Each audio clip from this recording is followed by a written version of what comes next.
আম, সকলের উদ্দেশ্যে আমরা আরেকটি বিষয় জানাতে চাইছি যে গত ক্লাসের আলোচনার শুরুতে আমি একটি শাস্ত্রার্থের প্রসঙ্গ এনেছিলাম, যেখানে আমি বলেছিলাম যে সংস্কৃত কলেজে বদরীনাথ শুক্ল এবং মৃণালকান্তি গঙ্গোপাধ্যায় মহাশয়ের শাস্ত্রার্থ হয়েছিল। ওখানে আমার একটু স্লিপ অফ টাং ছিল, আমার জিহ্বা স্খলন হয়েছে। ওই নামটি আসলে মৃণালকান্তি গঙ্গোপাধ্যায় নয়, মৃণালকান্তি বন্দ্যোপাধ্যায়। এই আচার্য মৃণালকান্তি বন্দ্যোপাধ্যায় বর্ধমান বিশ্ববিদ্যালয়ে অধ্যাপনা করেছেন সুদীর্ঘকাল। ইনি পারম্পরিক পদ্ধতিতে পড়াশুনো করেছেন এবং অনেক প্রতিভাশালী। আহ, তো উনি যাদবপুর বিশ্ববিদ্যালয়েও দর্শন বিভাগে ছিলেন। তো সুতরাং আপনারা ওটা একটু ভুল ইনফরমেশন আপনাদের কাছে সার্ভড হয়েছিল। মূল তথ্য হচ্ছে যে বিখ্যাত কনভারসেশনের কথা আমরা বলেছিলাম, শাস্ত্রার্থের কথা বলেছিলাম, সেটা মৃণালকান্তি বন্দ্যোপাধ্যায়ের সাথে বদরীনাথ শুক্লের শাস্ত্রার্থ হয়েছিল এবং সেখানে সভাপতি হিসেবে ছিলেন গোপীনাথ কবিরাজ। স্থানটি ছিল সংস্কৃত কলেজ, কলকাতায় অবস্থিত। স্যার এইটুকুই বলার ছিল, একটু জাস্ট কারেকশন ছিল স্যার। ঠিক আছে স্যার। হ্যাঁ স্যার, শুরু করি আমরা নাকি? হ্যাঁ স্যার, হ্যাঁ স্যার।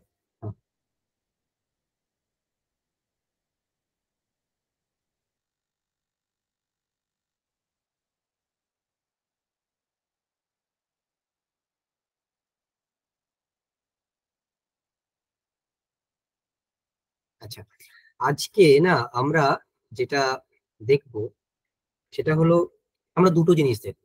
একটা হচ্ছে বৃত্তির বিষয়টা নিয়ে একটু দেখব, বৃত্তি কি জিনিস। আমরা আগের দিন দেখেছি শব্দবোধে বৃত্তির একটা ব্যাপার রয়েছে, শক্তি, এটা।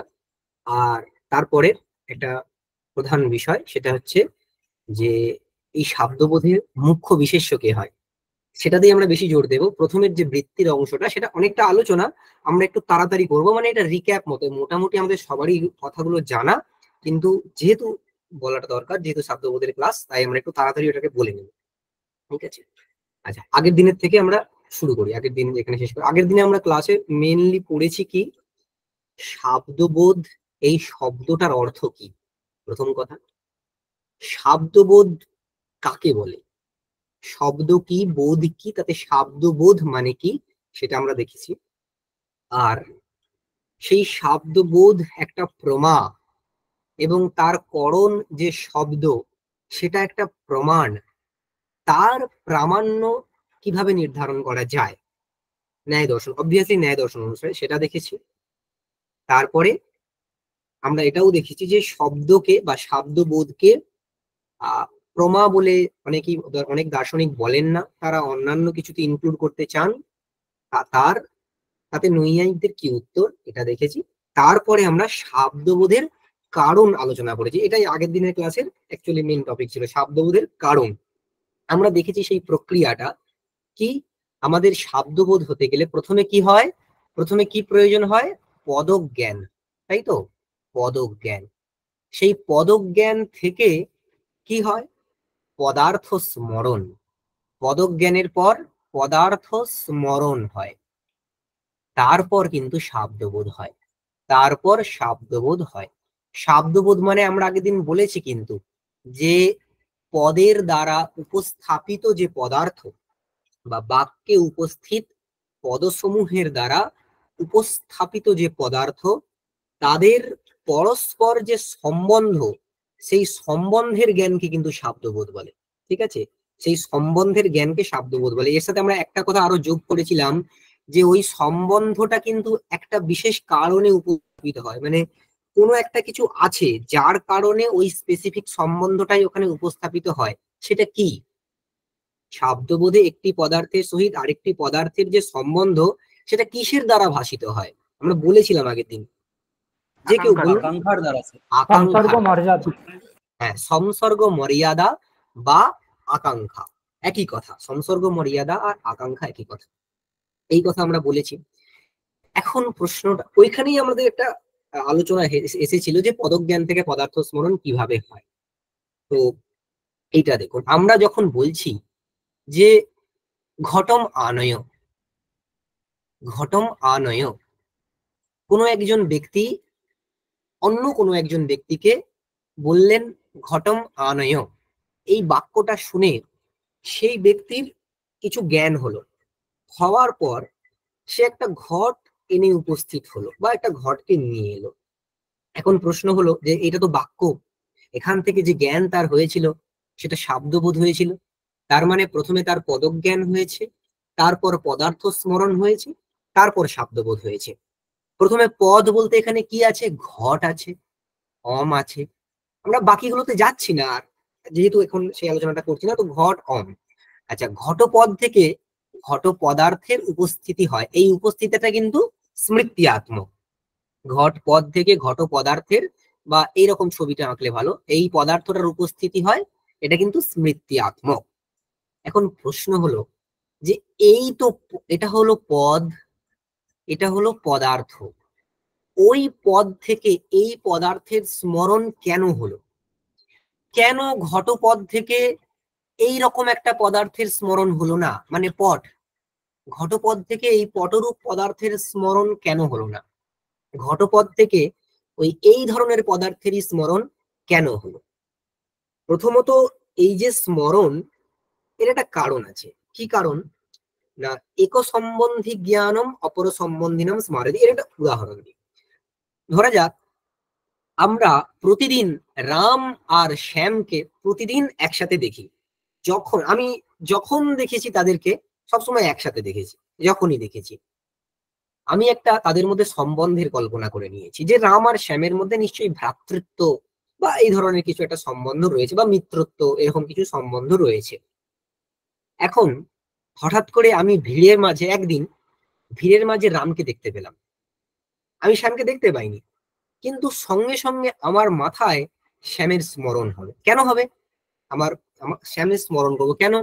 কারণ ওই যে একটা সম্বন্ধের কল্পনা আমি তাদের মধ্যে করেছিলাম, এবং একটা নিয়ম আছে, এক সম্বন্ধী জ্ঞানম অপর সম্বন্ধিনম স্মারয়তি।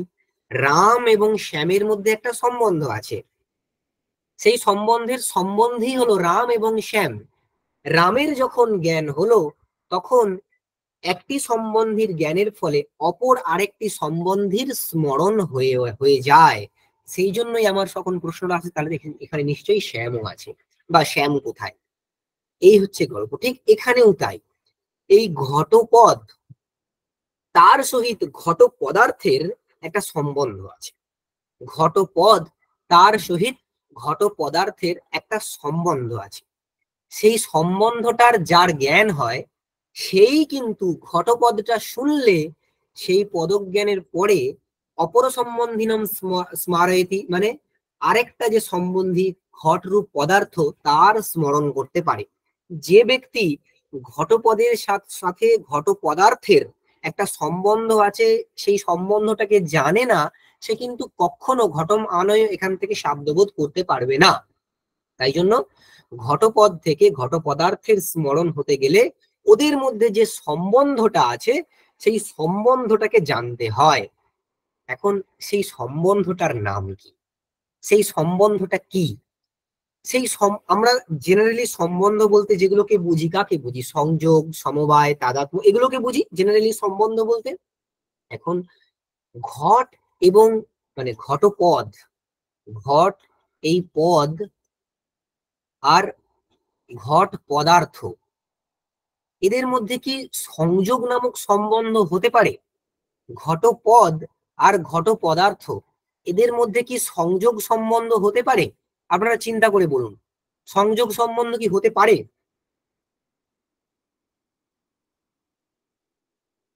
জীবন সংযোগ হতে পারে কি এর মধ্যে, এদের মধ্যে সম্বন্ধ?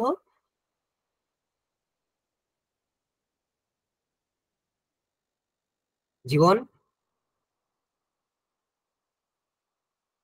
আচ্ছা, সংযোগ কাদের হয়? সংযোগ দুটো দ্রব্যেরই হতে পারে, সংযোগ কিন্তু দুটো দ্রব্যেরই হতে পারে। ঘট যে পদটা, এটা কি কোনো দ্রব্য? ঘট না। যে পদটা, এটা কি কোনো দ্রব্য? এটা কি? ঘট পদটা কি?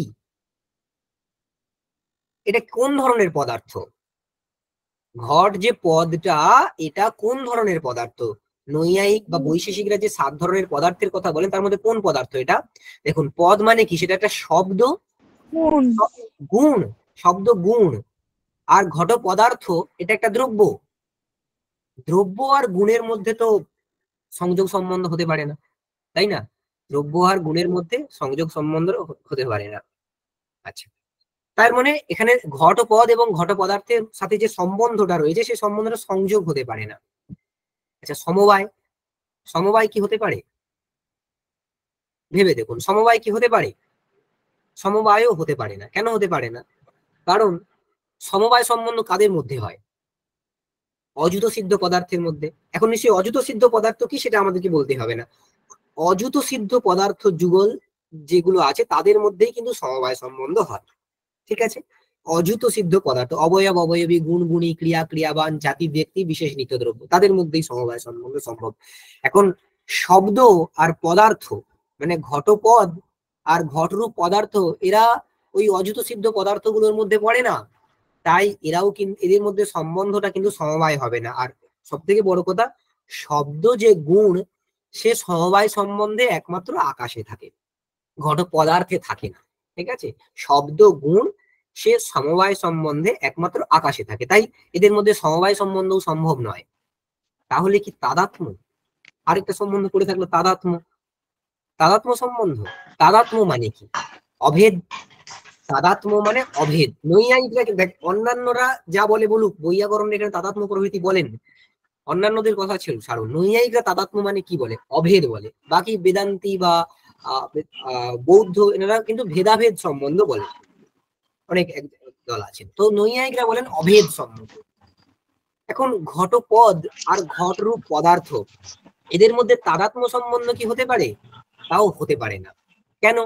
যে ধরুন যদি হয়, যদি ঘটপদ আর ঘট পদার্থ একই হয়, অভিন্ন হয়, তাহলে অন্য এই পদটা আর অন্য রূপ যে পদার্থ, মানে ভাত রূপ যে পদার্থ, তারা এক হবে।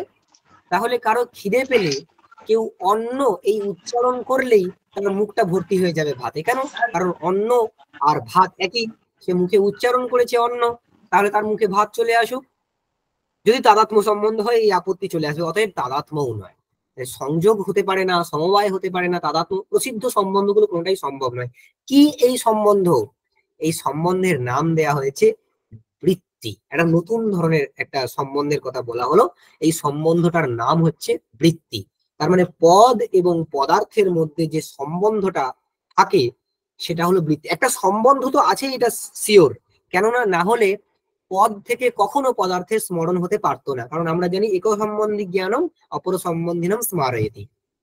একটা সম্বন্ধ আছে, এটুকু শিওর। সেই সম্বন্ধটা সংযোগ হতে পারে না, সমবায় হতে পারে না, তাদাত্ম্য হতে পারে না, এইসব এটা হতে পারে না, হতে পারে না, এই করে করে বলা হচ্ছে যে এই সম্বন্ধটা কি না, এটা হচ্ছে বৃত্তি। এই সম্বন্ধটার নাম দেয়া হয়েছে বৃত্তি। এই যে এতটুকু পড়া হলো, এখানে কারো কোনো কনফিউশন আছে? নেই তো? ঠিক আছে। এখন হ্যাঁ, হ্যাঁ বলুন। স্যার মানে ঘরটা তো একটা পদার্থ, তাই তো? হ্যাঁ, ঘট পদার্থ।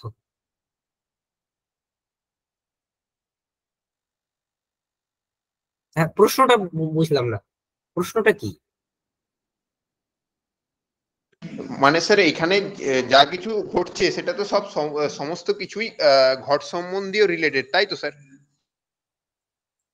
ঘট সম্বন্ধীয় না, শুধু পদার্থ, পদ আর পদার্থ, সেটা যে কোনো পদ ধরুন। আপনি ঘ, অ, ট, অ, এই আনুপূর্বীটাকে যোগ করে একটা পদ হয়েছে ঘট, ঘট। সেই পদের অর্থ কম্বুগ্রীবাদিমান জলাহরণ পাত্র বিশেষ, সেটা হলো পদার্থ। একটি পদ আর একটি পদার্থ, পদ এবং পদার্থকে নিয়ে আমাদের যাবতীয় আলোচনা এখানে। এই যে সম্বন্ধের কথা এতক্ষণ ধরে আমরা বলছি, কাদের মধ্যে সম্বন্ধ? পদ এবং পদার্থের মধ্যে। সেটার একটা উদাহরণ আমরা এখানে নিয়েছিলাম, যে ঘট পদ আরেকটা পদার্থ। সেই পদার্থটাকে কিভাবে আমরা দেখাবো? আমাদের কাছে তো নেই, তাই আমরা ঘট পদার্থ, ছবি আঁকলে ওরকম একটা ছবি আঁকতে হবে। তো ওই পদার্থ, এই এটাকে আমরা উদাহরণ হিসেবে নিয়েছি। আলোচনা কিন্তু পদ এবং পদার্থকে নিয়ে। যে কোনো পদ এবং যে কোনো পদার্থকে নিয়ে। ঠিক আছে? ঠিক আছে স্যার, ওকে। হ্যাঁ, এইখানে আমরা এখানে লিখেছি স্যার, যা একটা কথা আমরা এখানে বললাম না। হ্যাঁ বলুন।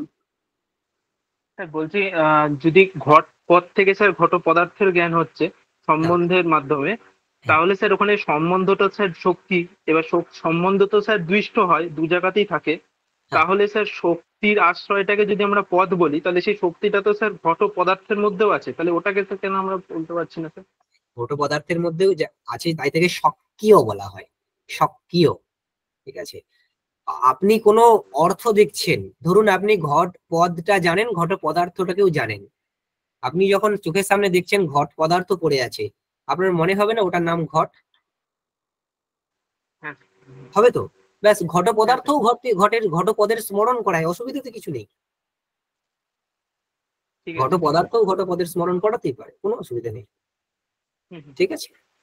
যাক, তো এই যে কথাগুলো আমরা এক্ষুনি বললাম, এতগুলো সেই পুরো কথাটা এখানে লেখা রয়েছে। ঠিক আছে? যে এই যে সব এদের মধ্যে সম্বন্ধ বুঝতে হবে, সেই সম্বন্ধটা সংযোগ হতে পারে না, সমবায় হতে পারে না, তাদাত্ম্য হতে পারে না। কেন হতে পারে না? আচ্ছা, এই তাদাত্ম্য বিষয় একটু এখানে লেখা আছে, কারণ এই তাদাত্ম্য সম্বন্ধটার কথা বৈয়াকরণরা একটু অন্যভাবে ধরেন। তারা কিন্তু এখানে এদের পদ এবং পদার্থের সম্বন্ধটাকে অনেকে তাদাত্ম্য বলে এরকম বলেছেন, নাগেশ ভট্ট প্রমুখ বইতে রয়েছে। যাই হোক, সেই বিষয়ে আমরা আসবো না। তো এই সম্বন্ধটার নাম কি? বৃত্তি। সজ সম্বন্ধ হি বৃত্তি হি ইতি নৈয়ায়িকাঃ। যে বৃত্তি মানে কি? এখন এই বৃত্তি মানে, তার মানে একটা সহজ অর্থ আমরা পেলাম যে পদ এবং পদার্থের মধ্যে সম্বন্ধ। পদ পদ এবং পদার্থ, এদের মধ্যে যে সম্বন্ধ, এই সম্বন্ধটাকেই আমরা কি বলছি? বৃত্তি বলে বলছি। এই বৃত্তি দুই প্রকার। এই বৃত্তি দুই প্রকার, আপনারা সবাই জানেন। এই বৃত্তি কত দুই প্রকার, কি কি? শক্তি আর লক্ষণা। শক্তি আর লক্ষণা। শক্তি আর লক্ষণা। শক্তি আর লক্ষণা। এখানে তাই লেখা হয়েছে বৃত্তিশ্চ শক্তি লক্ষণা অন্যতর সম্বন্ধ, এটা ভাষা পরিচ্ছেদে আছে। সেখানে শক্তির লক্ষণ রয়েছে, যে অস্মাৎ শব্দাদয়মর্থ বোদ্ধব্য ইতি ঈশ্বরের ইচ্ছা ইদম পদম অমুমর্থম বোধেতু, এইরকম যে ঈশ্বরের ইচ্ছা এইসব রয়েছে, একে শক্তি বলে। আমরা এখানে যেটুকু আলোচনা করি সেটা হচ্ছে শক্তি মানে প্রাইমারি যে সম্বন্ধটা, একদম একটা শব্দের সহিত, একটা শব্দ বললেই আর যে অর্থটা উপস্থিত হয় তার দ্বারা, মানে কোনো একটা এর দ্বারা, সেটাকেই আমরা শক্তি নামক সম্বন্ধ বলবো। সেটা কিন্তু ইচ্ছা স্বরূপ, ঈশ্বরের ইচ্ছা। ঈশ্বর ইচ্ছা প্রকাশ করেছেন যে এই পদ থেকে ওই অর্থকে বোঝা হোক, তো সেই ইচ্ছাটাই এখানে শক্তির স্বরূপ। ঠিক আছে? শক্তির দ্বারা প্রাইমারি মিনিং আমাদের কাছে আসে। ঠিক আছে? তাহলে প্রথমত, একদম প্রথমে, তাহলে আমরা যখন বলছি পদজ্ঞান থেকে পদার্থ স্মরণ হয়, তাহলে পদজ্ঞান থেকে কোন সম্বন্ধে পদার্থের স্মরণ হয়? শক্তি নামক সম্বন্ধ। পদজ্ঞান থেকে শক্তি নামক সম্বন্ধে পদার্থের স্মরণ হয়। শব্দবোধ যখনই আমরা করব, তখনই প্রথমেই কিন্তু যে পদের জ্ঞান হলো, সেই পদ থেকে শক্তি সম্বন্ধে কি পদার্থ উপস্থিত হয় সেটা আমরা দেখবো। ঠিক আছে? এখন এই যে শক্তি, ধরুন ঘটপদের সহিত ঘট পদার্থের শক্তি আছে, মানে এদের মধ্যে সম্বন্ধটা শক্তি। এই শক্তিটা জানার উপায় কি? এদের মধ্যে যে শক্তি নামক সম্বন্ধ আছে, এই শক্তিকে জানার উপায় হচ্ছে 8 ধরনের, শাস্ত্রে আছে। কিন্তু প্রধান উপায় হলো ব্যবহার। আমরা ছোটবেলা থেকে আমরা যত শব্দের অর্থ জেনেছি না, এই ব্যবহার দ্বারাই জেনেছি। ছোটবেলা থেকে আমরা আমাদের যত শব্দ বিষয়ে যা জ্ঞান হয়েছে, যে এই শব্দের এই অর্থ, বেশিরভাগটা ব্যবহারের দ্বারাই হয়েছে। তো ব্যবহার হলো শক্তি গ্রহের প্রধান উপায়। শক্তি গ্রহ মানে শক্তির জ্ঞান, তার প্রধান উপায় হলো ব্যবহার। কিরকম না, সবাই জানেন, এইসব আলোচনাগুলো তর্ক সংগ্রহ ভাষা পরিচয় আপনারা পড়েছেন, যে কোনো একজন বালক, তার কাছে উত্তম বৃদ্ধ বলল, মানে বালক বসে আছে, উত্তম বৃদ্ধ মানে একজন ব্যক্তি মধ্যম বৃদ্ধকে মানে অন্য একজন ব্যক্তিকে বলছেন ঘটম আনয়। এই যে বালক, এ না তো ঘটপদের অর্থ জানে, না আনয়নের অর্থ জানে, কেবল শুনলো এ ঘটম আনয় উত্তম বৃদ্ধ বলেছে, আর মধ্যম বৃদ্ধ সেইটা শুনে একটা কাজ করলো, একটা জিনিস নিয়ে এলো। সেটাও কিন্তু সে দেখলো, যে উত্তম বৃদ্ধ বলল ঘটম আনয়, মধ্যম বৃদ্ধ একটি পদার্থ নিয়ে এলো। তার পরক্ষণেই উত্তম বৃদ্ধ তাকে বলল যে আচ্ছা, এটা ঘটমানয় না বলে আমরা গাম আনয় বলে বলি, গাম আনয়, তো গরু নিয়ে এলো। মধ্যম বৃদ্ধ তাকে বললো গাম বধানো। সেই বাচ্চাটা দেখলো বা বালক বসে বসে যে মধ্যম বৃদ্ধ ওই যে পদার্থটাকে নিয়ে এসেছিল তাকে বাঁধলো। তার কিছুক্ষণ পরে উত্তম বৃদ্ধ তাকে আবার বললো অশ্বম আনয়, সে অন্য আরেকটা পদার্থ নিয়ে এলো। দেখুন, এই তিনটে বাক্যে একটা পদের আবাপ ঘটেছে আর একটা পদের উদ্বাপ ঘটেছে। আবাপ মানে গ্রহণ, উদ্বাপ মানে বর্জন। তো গ্রহণ আর বর্জন ঘটেছে। তেমনি যখনই একটা পদের গ্রহণ একটা পদের বর্জন হয়েছে, তেমন ভাবে মধ্যম বৃদ্ধের যে ক্রিয়াকলাপ সেখানেও একটা পদার্থের গ্রহণ আর একটা পদার্থের বর্জন ঘটেছে। এইভাবে সে প্লাস মাইনাস করে গোপদের গোত্র বিশিষ্টে শক্তি, অশ্বপদের অশ্বত্ব বিশিষ্টে শক্তি, এগুলো সে কল্পনা করে। এবং আমাদের ছোটবেলা থেকে যাবতীয় জ্ঞান এভাবেই বেশিরভাগটা হয়েছে। আমরা দেখে দেখে বুঝে গেছি যে ঘট বলতে কাকে বোঝায়, অশ্ব বলতে কাকে বোঝায়, গরু বলতে কাকে বোঝায়, এগুলো সব দেখে দেখে বুঝি। তো ব্যবহার হলো শক্তি গ্রহের প্রধান উপায়। এছাড়াও শক্তি গ্রহের উপায় রয়েছে, কি সেগুলো শাস্ত্রীয় উপায়। আরো ব্যাকরণ রয়েছে, উপমান রয়েছে, কোষ রয়েছে, আত্মবাক্য রয়েছে, বাক্য শেষ রয়েছে, বিবৃতি রয়েছে, সিদ্ধপদ সান্নিধ্য রয়েছে। তো টোটাল 8টা। ব্যাকরণ থেকে কখন হয় না, এই যে ধাতু প্রকৃতি প্রত্যয়, ধরুন ভূ ধাতু, তার অর্থ সত্তা। এটা কোথা থেকে জেনেছি আমরা? পাণিনির যে ধাতু পাঠ রয়েছে ভূ সত্তায়াম, সেই বই থেকে জেনেছি। তো ভূ ধাতুর অর্থ যে সত্তা, বা ভূ ধাতুর এই পদটার সহিত এই পদটার সহিত সত্তা এই অর্থের যে শক্তি রয়েছে বা সম্বন্ধ রয়েছে, এই জ্ঞানটা আমাদের ব্যাকরণ থেকে হয়েছে। সেজন্য বলা হচ্ছে ধাতু প্রকৃতি প্রত্যয় প্রভৃতির যে শক্তি গ্রহ, এটা ব্যাকরণ থেকে। তেমনি উপমান থেকেও শক্তি গ্রহ হয়। আমাদেরকে যখন আমরা জানি না গবয় মানে কি, কেউ একজন বললো গো সদৃশ গবয়, তারপর আমি যেতে যেতে একটা গরু সদৃশ প্রাণী দেখলাম, আমার মনে হলো অয়ম গবয় পদবাচ্য, মানে এটা গবয় পদবাচ্য, এই গবয় পদের দ্বারা একে বলা যেতে পারে। তাহলে ও গবয় পদের সহিত ওই প্রাণীটার যে শক্তি বা সম্বন্ধ রয়েছে, এটা আমরা কিসের দ্বারা জানলাম? উপমানের দ্বারা জানলাম। তেমনি কোষ থেকেও আমাদের শক্তি গ্রহ। অভিধান তো শক্তি গ্রহের আমাদের একটা বিশাল বড় জায়গা, তাই না? কোষ আমাদের বলেছে স্বর ব্যয়ম স্বর্গ নাক ইত্যাদি। স্বর্গ নাক এই পদগুলো সব একটা পদার্থকে বোঝায়। নাক পদটা স্বর্গকে বোঝায়। এটা কে বলছে? কোষ বলছে। কোষ থেকে আমরা জানতে পারলাম আমাদের শক্তি গ্রহ হলো আপ্তবাক্য। আপ্তবাক্য মানে কি?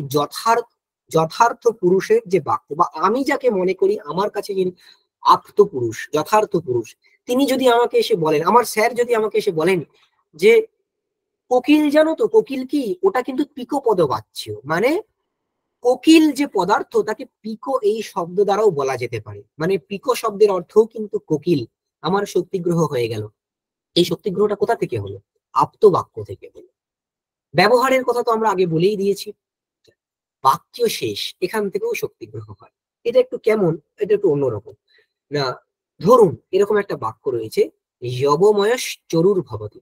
কোন একটা যজ্ঞে বা জাগে এই লাইনটা রয়েছে, ঠিক আছে? সেখানে চরু তৈরি করতে হবে। চরুটা কি দিয়ে হবে না, জব দিয়ে হবে, যবময়।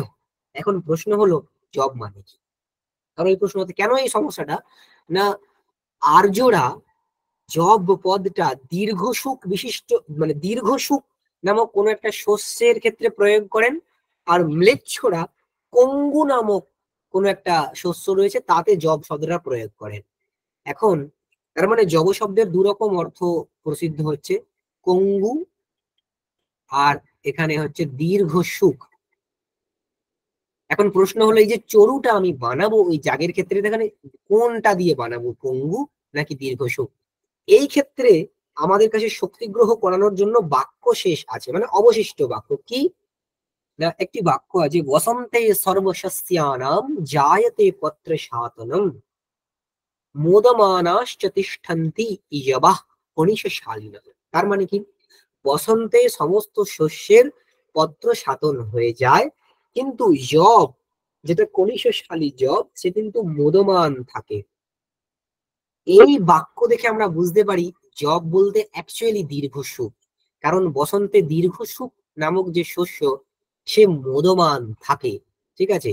তাই যবপদের অর্থ দীর্ঘ সুখ, কঙ্গু নয়। কঙ্গুতে শক্তি ভ্রম বশত প্রয়োগ হয়।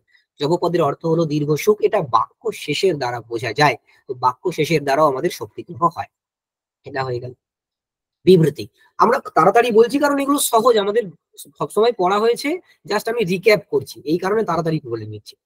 বিবৃতি, বিবৃতি মানে কি? তৎসমানার্থক পদান্তরেণ তদর্থ কথনম। সমানার্থক পদের দ্বারা তদর্থ কথনকে বিবৃতি বলে। যেমন আমার কাছে যদি কেউ এসে বলে পচতি, কেউ কেউ একদিন বুঝতে পারছে না পচতি মানে কি, আমি তাকে বললাম আরে পচতি মানে পাকম করতি, একই কথা, খালি অন্য পদের দ্বারা আমি বললাম, তার শক্তিগ্রহ হয়ে গেল যে পচতি মানে কিন্তু রান্না করা, ঠিক আছে। এটা কিসের দ্বারা হলো? বিবৃতির দ্বারা হলো। আর কি? সিদ্ধ পদ সান্নিধ্য, এইটাও আমাদের বারবার ঘটে। সিদ্ধ পদ সান্নিধ্য কিরকম? এটা তো ধরুন আমরা আমাদের কাছে আমরা কিছু একটা টেক্সট পড়ছি, আমাদের কাছে একটা লাইন আছে, সেখানে 12টা শব্দ রয়েছে। সেই 12টা শব্দের মধ্যে 11টা শব্দ, কিন্তু 11টা শব্দ আমরা জানি, 12 নম্বর শব্দটা আমরা জানি না। কিন্তু অনেক সময় আমাদের হয় যে ওই শব্দটার অর্থ বোঝার জন্য আমাদেরকে ডিকশনারি খুলতে হয় না। কেন? কারণ বাকি 11টা শব্দকে জানার ফলে ওই 12 নম্বর শব্দটা ওই প্রসঙ্গত আমাদের কাছে উপস্থিত হয়েছে, ওটার অর্থ কি হতে পারে। একে বলে সিদ্ধ পদ সান্নিধ্য। যেমন ইহ সহকার তরু মধুরম পিকহ রৌতি। ধরে নিন পিকো শব্দের অর্থ আপনি এখানে জানেন না, বাকি সবগুলোর অর্থ জানেন। ইহ মানে এখানে, সহকার তরু মানে কি? আম গাছ। মধুর মানে জানেন মিষ্টি, রৌতি মানে আওয়াজ করছে। আম গাছে, ধরুন বসন্তকালের গল্প হচ্ছে, বসন্তকালে আম গাছে মধুর রবে কে আওয়াজ করে? পিকো শব্দের অর্থ আমি জানি না, যে আওয়াজ করে তার নাম দেওয়া রয়েছে পিকো, আমি বুঝেই যাব এখানে পিকো মানে হচ্ছে কোকিল। তো সিদ্ধ পদের সান্নিধ্য বশত এখানে পিকো শব্দের শক্তিগ্রহ আমাদের হয়ে গেল, যে পিকো মানে কোকিল, ঠিক আছে। তো এই উপায়গুলোর দ্বারা কিন্তু শক্তিগ্রহ হয় আমাদের, এই 8টা উপায়ে শক্তিগ্রহ হয়।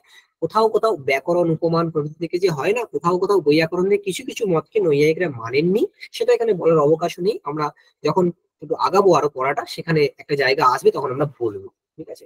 তো যাক, এই হলো শক্তি গ্রহের উপায়।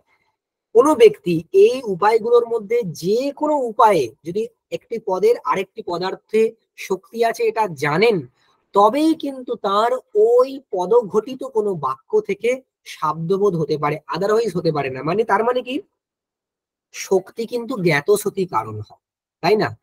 কারণতা তো 2 প্রকার, জ্ঞাত সতী কারণতা আর স্বরূপ সতী কারণতা। এটা কেমন?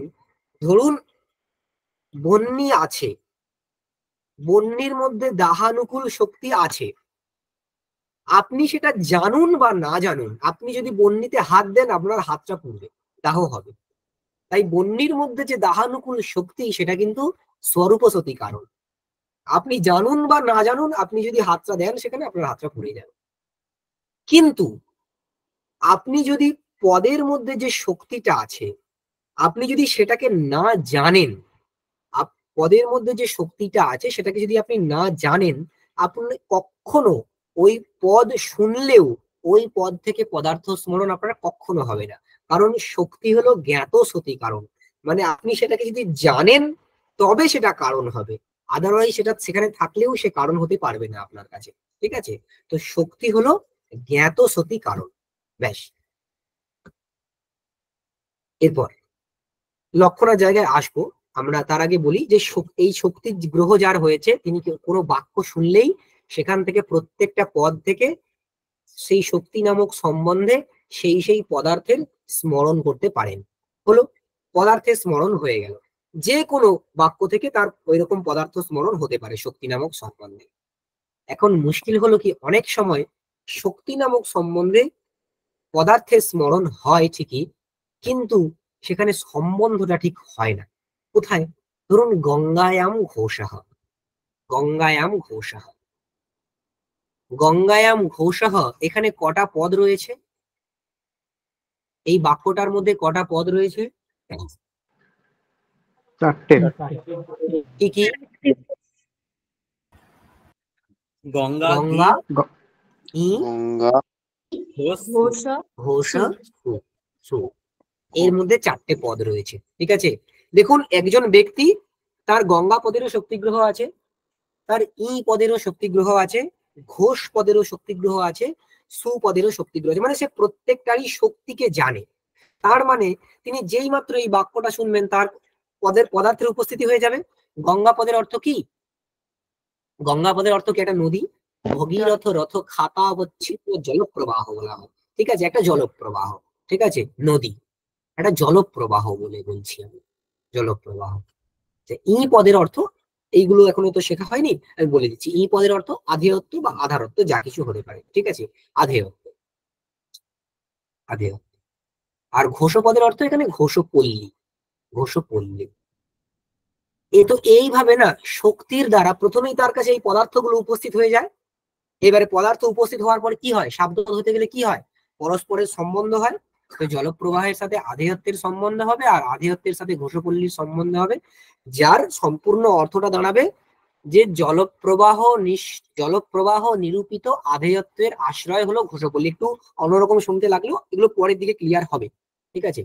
জলপ্রবাহ নিরূপিত আধেয়ত্বের আশ্রয় হলো ঘোষপল্লী, এইরূপ শাব্দবোধ দ্বার হয়, যার খুব সহজ ভাষায় অর্থ হলো একটা জলপ্রবাহ যেখানে ঘোষপল্লী আছে, মানে জলপ্রবাহ হলো আধার, ঘোষপল্লী হলো আধেয়।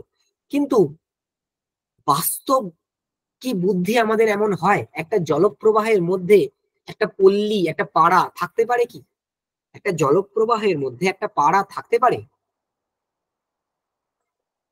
না। থাকতে পারে না। তার মানে এখানে কি শক্তির দ্বারা যে পদার্থটা উপস্থিত হয়েছে সেটা হচ্ছে মুখ্য অর্থ, সেটা কিন্তু এখানে বাধিত হয়েছে, সেটা এখানে বাধিত হয়েছে, ঠিক আছে। বাধিত শক্তিয়ার্থ যদি বাধিত হয় তখন অন্য আরেকটা যে বৃত্তি রয়েছে, কি বৃত্তির? লক্ষণা, তার আশ্রয় নিতে হয়। তাই জন্য গঙ্গা পদকে তখন আমরা গঙ্গা প্রবাহ না বলে, শক্তির দ্বারা গঙ্গা প্রবাহ আসলে তাকে নেগেট করে আমরা লক্ষণার আশ্রয় করব। লক্ষণার দ্বারা আমরা এটাকে নদী তীর বলে বুঝবো, নদী তীর। কোন লক্ষণা করতে হবে, মানে কোথায় লক্ষণা করতে হবে সেটা ওই কনটেক্সটে বুঝতে হবে, বা তাৎপর্য দেখলে বোঝা যাবে। তো নদীর তীর বলবো লক্ষণার দ্বারা।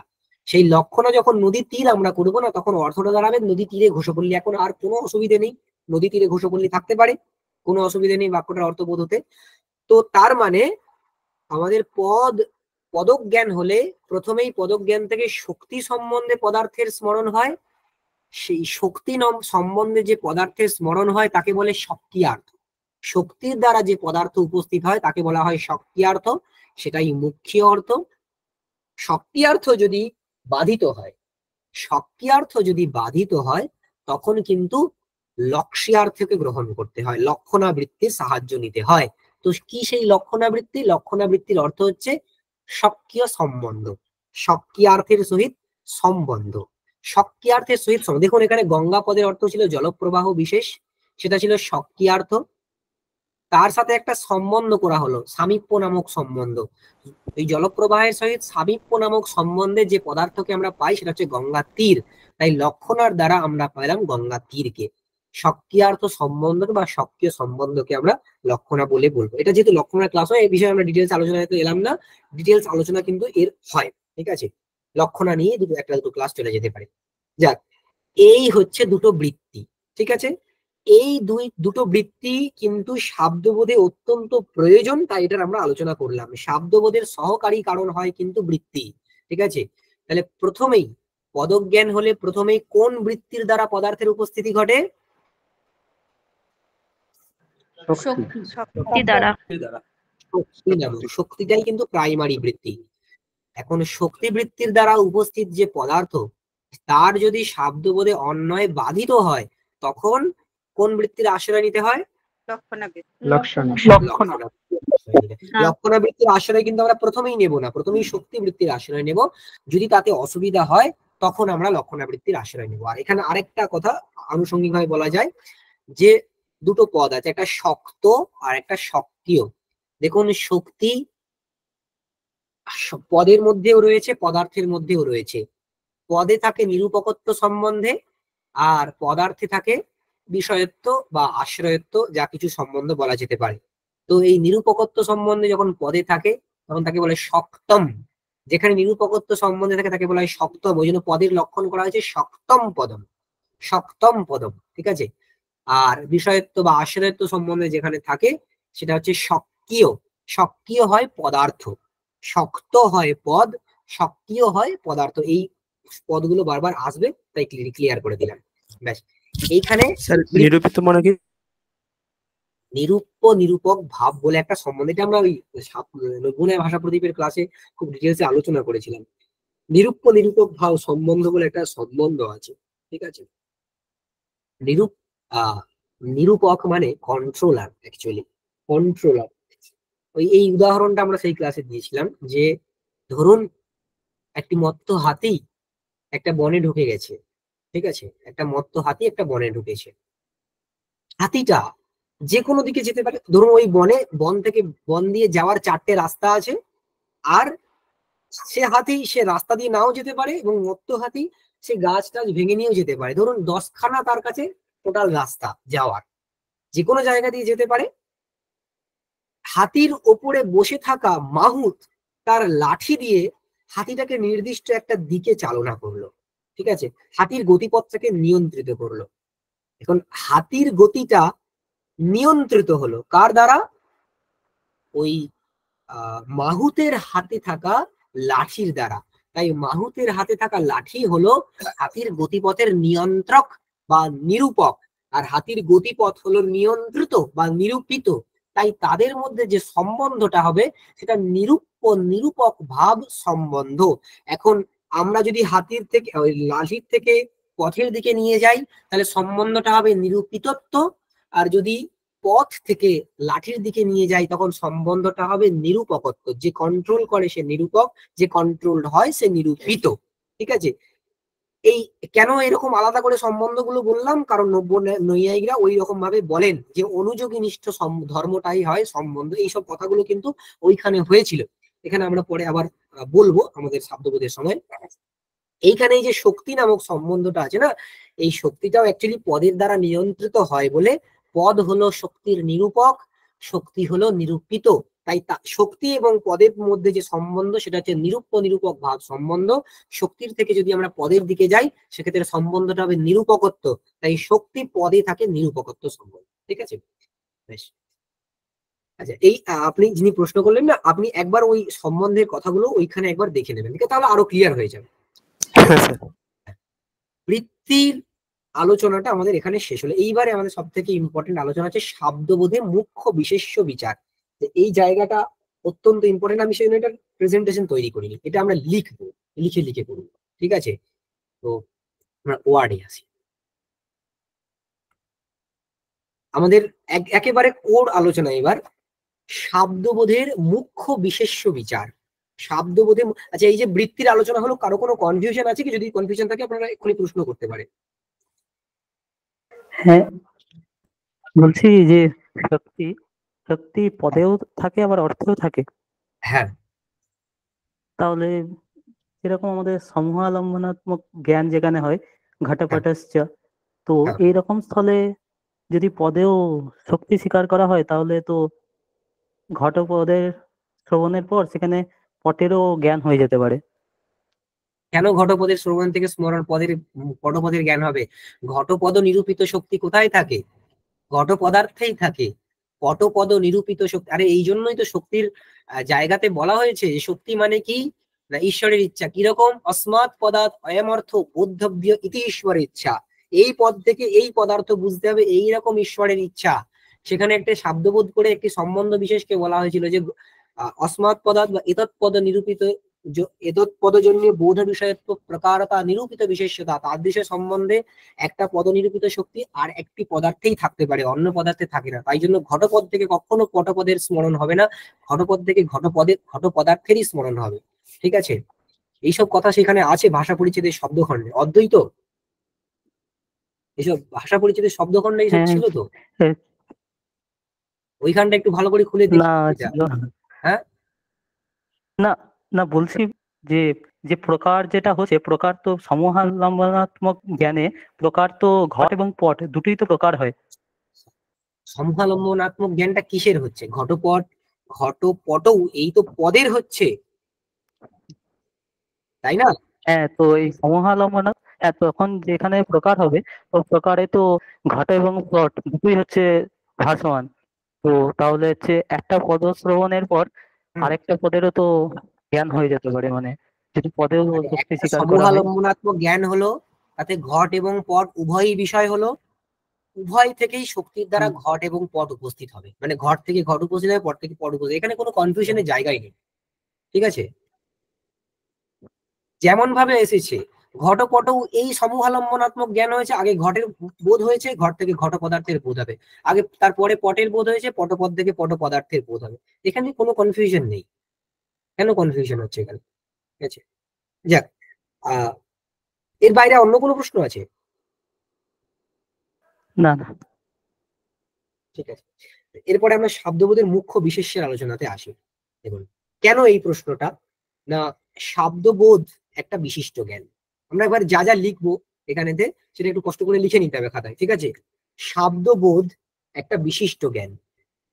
শব্দবোধ একটি বিশিষ্ট জ্ঞান। আচ্ছা আপনারা বলুন যে একটা বিশিষ্ট জ্ঞান হতে গেলে কি কার কার প্রয়োজন হয়? বিশিষ্ট জ্ঞান হতে গেলে কার কার প্রয়োজন হয়? এই আলোচনাও ওই 90 ভাষা প্রদীপে হয়েছে, কিন্তু এটা খুব সহজ জিনিস, তাই আমি সবার উদ্দেশ্যে প্রশ্নটা করছি। বিশিষ্ট জ্ঞান হতে গেলে কার কার প্রয়োজন হয়? বিশেষ্য, বিশেষণ বিশেষণ আর সম্বন্ধ। বিশেষ্য, বিশেষণ আর সম্বন্ধ। বিশেষ্য, বিশেষণ আর সম্বন্ধ। শব্দবোধ যেহেতু একটি বিশিষ্ট জ্ঞান, এখানেও বিশেষ্যের প্রয়োজন, বিশেষণের প্রয়োজন আর সম্বন্ধের প্রয়োজন। ঠিক আছে, এখন এখানে বিশেষ্যও হয় পদার্থ, বিশেষণও হয় পদার্থ, আর সম্বন্ধটা আকাঙ্ক্ষার দ্বারা ভাসিত হয়। সম্বন্ধটা আকাঙ্ক্ষার দ্বারা ভাসিত হয়। ঠিক আছে, যেমন ধরুন গচ্ছতি, গচ্ছতি আমরা বলছি গচ্ছতি, এটাও একটা বাক্য। ঠিক আছে, গচ্ছতি এটা একটা বাক্য। কেন? বাক্যের লক্ষণ কি? পদসমূহ বাক্যম। পদসমূহ যেখানে রয়েছে সেটাই বাক্য। এখানে পদসমূহ রয়েছে। কি কি পদ রয়েছে? গম এই পদ রয়েছে, আর কি আছে? গম এই পদ রয়েছে, আর রয়েছে। এই তি প্রত্যয়টাকে আখ্যাত প্রত্যয় বলে বলা হয়। এই তি প্রত্যয়টাকে আখ্যাত প্রত্যয় বলে বলা হয়। এখন দেখুন, যেই মাত্র আমি গচ্ছতি শুনলাম, আমার এই পদের জ্ঞান হলো ভেঙে ভেঙে, যে গম আর তি এই দুখানা পদ রয়েছে। যেই পদের জ্ঞান হবে সঙ্গে সঙ্গে কি হবে? যিনি জানেন, যার শক্তিগ্রহ আছে, যিনি গম পদের অর্থ জানেন, তি পদের অর্থও জানেন, সঙ্গে সঙ্গে তার কি হবে? প্রক্রিয়াটা কি? পদের জ্ঞান হয়, পদার্থের স্মরণ হয়। ঠিক, পদার্থের স্মরণ। তো গম এই যে পদ, পদ এটা তো একটা ধাতু। এই ধাতুর অর্থ কি? গম ধাতুর অর্থ কি? আচ্ছা, ধাতুর অর্থ নিয়ে একটু আলোচনা আছে, আমরা পরের দিকে আসবো। তো জেনারেলি এখানে বলে রাখি, ধাতুর অর্থ আমরা ব্যাপার হিসেবে ধরবো। ঠিক আছে, ব্যাপার, ব্যাপার মানে কি? ক্রিয়া বা চেষ্টা। গম ধাতুর অর্থ হচ্ছে গমন ও ব্যাপার, বা গমন বলে লিখছি, গমন, গমনম। ঠিক আছে, গমন ব্যাপার। এই তি, এই আখ্যাত প্রত্যয়ের অর্থ কি? নৈয়ায়িকরা আখ্যাত প্রত্যয়ের অর্থকে বলেন কৃতি। নৈয়ায়িকরা অভ্যাসে সেটা কর্তৃবাচ্যে, নৈয়ায়িকরা কর্তৃবাচ্যে আখ্যাত প্রত্যয়ের অর্থকে বলেন কৃতি। এখানেও একটা ডিবেট রয়েছে বৈযাকরণ এবং নৈয়ায়িকদের মধ্যে। এটা আমরা যখন একটা আমাদের ক্লাসগুলোর মধ্যে দেখবেন, একটা আখ্যাত প্রত্যয়ের অর্থ বলে একটা চ্যাপ্টার রয়েছে, সেইখানে আলোচনা করব ডিবেটটা। এখানে আমরা আলোচনা করবো না, কারণ এখানে প্রসঙ্গটা অন্য। তো তি আখ্যাত প্রত্যয়ের অর্থ হচ্ছে কৃতি। ঠিক আছে, দেখুন দুটো পদার্থ আমাদের কাছে আমরা পেলাম, একটা গমন রূপ পদার্থ আর একটা কৃতি রূপ পদার্থ। এই যে জ্ঞানটা হলো, এটা অ্যাকচুয়ালি কি? পদার্থ স্মরণ। এটা কি শব্দবোধ? এই পদার্থ স্মরণটা কি শব্দবোধ? না, না। শব্দবোধ তাহলে কি? সম্বন্ধ জ্ঞান। এদের মধ্যে একটা সম্বন্ধের জ্ঞান হবে, সেই সম্বন্ধের জ্ঞানটা হবে শব্দবোধ। এদের মধ্যে আমরা সম্বন্ধ করব। এখন দেখুন, আমরা বলেছি শব্দবোধে কি হয়? বিশেষ্য আর বিশেষণ থাকে। শব্দবোধ যেহেতু বিশিষ্ট জ্ঞান, তার মানে এখানে যেহেতু দুটোই পদ রয়েছে, তার মানে একটা বিশেষ্য হবে, একটা বিশেষণ হবে, একটা বিশেষ্য হবে আর একটা বিশেষণ হবে। এদের মধ্যে কে বিশেষ্য হবে আর কে বিশেষণ হবে এটা জানার জন্য একটা বাক্যকে আমাকে জানতে হবে। কি, আগের দিন অল্প একটু বলেছিলাম যে প্রকৃতি প্রত্যয় সহার্থম ব্রূতঃ, প্রকৃতি, লিখে নিন এটা, প্রকৃতি প্রত্যয়, প্রকৃতি, আচ্ছা এই লেখাগুলো বোঝা যাচ্ছে তো, সঙ্গে সঙ্গে যাচ্ছে, মানে ডিসপ্লে হচ্ছে লেখাটা? হ্যাঁ স্যার, ঠিক আছে। প্রকৃতি প্রত্যয় সহার্থম ব্রূতঃ, মানে প্রকৃতি এবং প্রত্যয় তারা দুজনে একসাথে অর্থকে বলে। তাদের মধ্যে প্রকৃতি অর্থ বিশেষণম, প্রকৃতি অর্থ বিশেষণম, প্রকৃতি অর্থ বিশেষণ, আর প্রত্যয়ার্থস্তু বিশেষ্যম, প্রত্যয়ার্থস্তু বিশেষ্যম, প্রত্যয়ের যে অর্থ সেটা বিশেষ্য হয়। ঠিক আছে, দেখুন এবার এই বাক্যটা পড়ে আপনারাই বলুন যে এই যে দুখানা পদার্থ আমরা এখানে পেয়েছি, এদের মধ্যে কে বিশেষ্য হবে আর কে বিশেষণ হবে?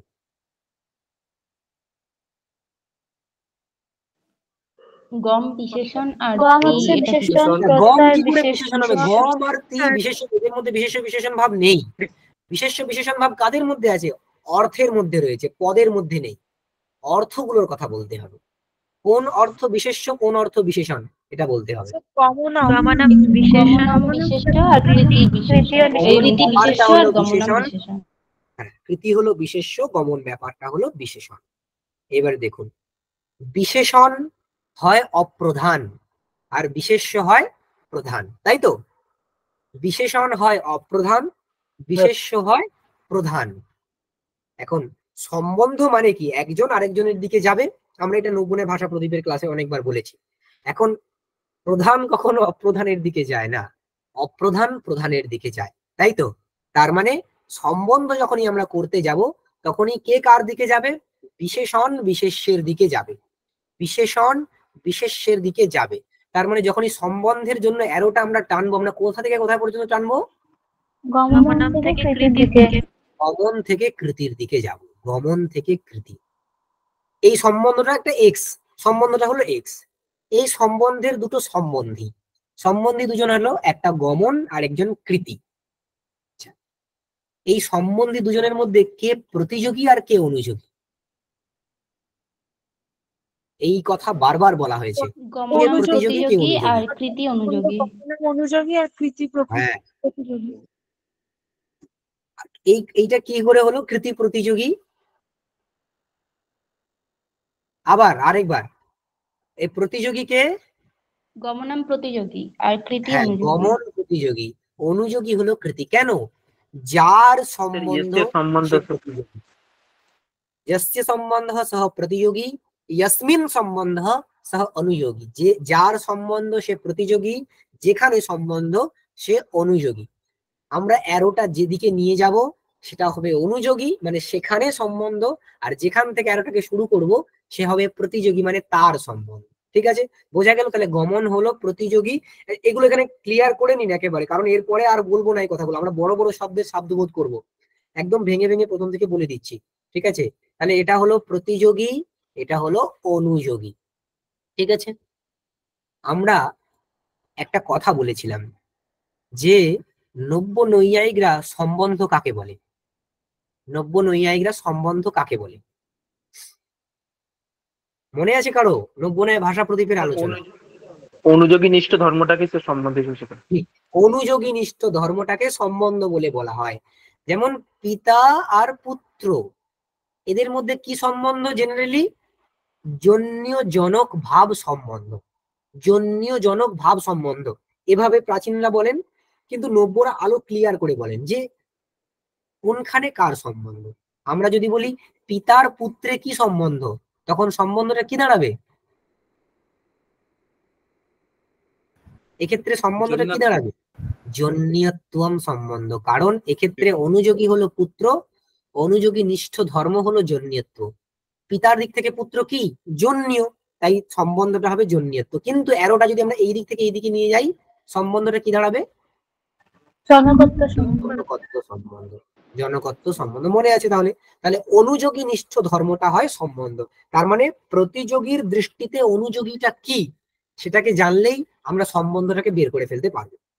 প্রতিযোগীর দৃষ্টিতে অনুযোগীটা কি এটাকে জানলেই আমরা সম্বন্ধটাকে বের করে ফেলতে পারবো। ঠিক আছে, এবার দেখুন এখানে প্রতিযোগী হচ্ছে গমন, সেটা একটা ব্যাপার মানে চেষ্টা মানে একটা ক্রিয়া। ঠিক আছে, আর অনুযোগী সেটা হচ্ছে কৃতি। কৃতি বলতে অ্যাকচুয়ালি কি জানেন তো? আত্মনিষ্ঠ গুণবিশেষ, আমাদের আত্মাতে থাকা একটা গুণ। এই কৃতি শব্দের আরেকটা পর্যায়বাচক শব্দ হয় প্রযত্ন। কৃতি ইজ ইকুয়াল টু প্রযত্ন। কৃতি ইজ ইকুয়াল টু প্রযত্ন। একটি লাইন আছে কি, এটা লিখুন, জ্ঞানজন্যা ভবেদ ইচ্ছা। জ্ঞানজন্যা ভবেদ ইচ্ছা।